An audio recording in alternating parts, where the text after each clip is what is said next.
Hi guys, I'm Sonika, and in this video I'm going to show you the settings I usually use for my Nikon Coolpix B500. Say hi, say hi, say hi.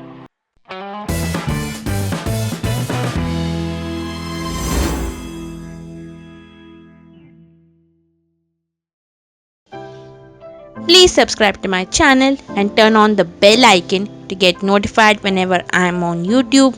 Thank you. This camera does not have a manual mode, meaning you cannot control its aperture and shutter speed, but we'll try to control as many settings as the camera allows us to.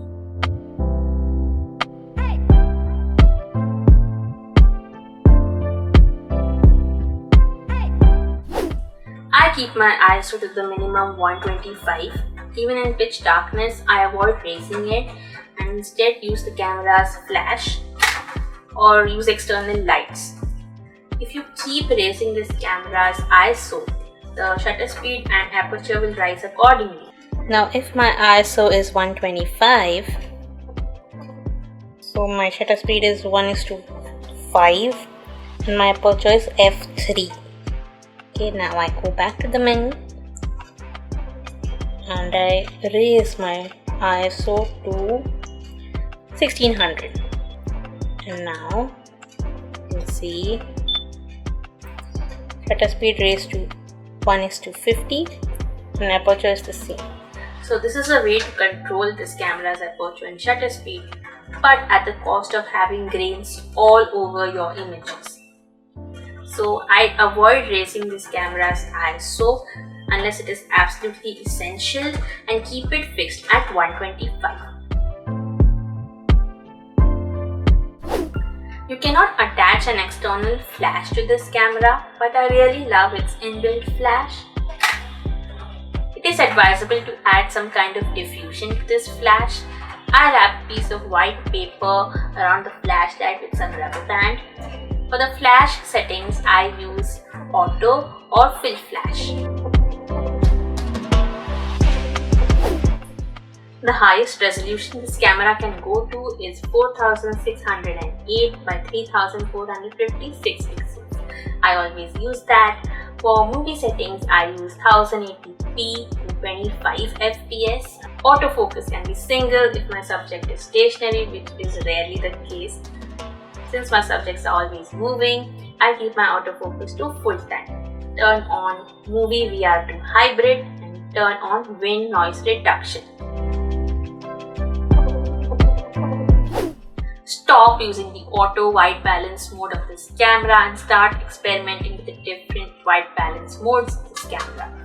I prefer using the fluorescent mode when I'm indoors, the cloudy mode when I'm outdoors. Previously, I used to use the daylight mode for outdoors, but I recently switched to the cloudy mode because my friend suggested that in the daylight mode, the images tend to be a little green, have a greenish tone to them. So I switched to the cloudy mode. Now in the DSLR, when you click, the images have a slight magenta tint to them, which this camera really lacks. So the greens can be reduced a bit in the cloudy mode. Nevertheless, it is advisable to reduce the greens in the post-processing software. I use the color balance adjustment tool of Photoshop to reduce the greens. I usually shoot one image at a time, but if you set your camera to continuous, you can shoot 5 images if you press the shutter button once. This can be useful if your subject is continuously moving, like in wildlife or bird photography. In pre-shooting cache, the camera will keep clicking if your shutter button is pressed, but the images will be recorded in the lower resolution of 1600 to 1200. And in continuous 120 and 60, the camera will record 120 or 60 shots respectively once the shutter button is pressed. This can be used to make time lapses or stop motion animations, and again the images will be recorded in a lower resolution. I set my focus to center. I avoid the manual focus because you have to keep moving the focus area while you're shooting, and I may miss a moment while I do that, so I avoid it. I keep my focus to center, place my subject in the center, focus, and compose my image without changing my distance with the subject, and click. You can also recompose your images in any post-processing software. You can use face priority while clicking portraits, and use subject tracking if your subject is moving very fast. You can use target finding if you want the camera to focus for you. Now I avoid target finding because sometimes the camera does not know where to focus and may end up focusing in the wrong area and have ruined some of my best images.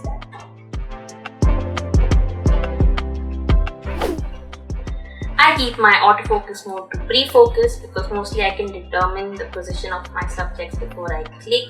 You can set it to single if your subject is not moving, and full time if it is moving continuously. So guys, these are the settings I usually use for my Nikon Coolpix B500. And if you guys found this video to be helpful, give me a huge thumbs up. Leave a comment down below if you still have questions regarding this camera or the settings I use. And if you have any suggestions to give me regarding my next video, please leave them in the comment section too. Share this video with your friends and don't forget to hit the subscribe button. Also turn on the bell icon to be notified whenever I am on YouTube. Thank you so much for watching guys. Stay tuned for more such videos.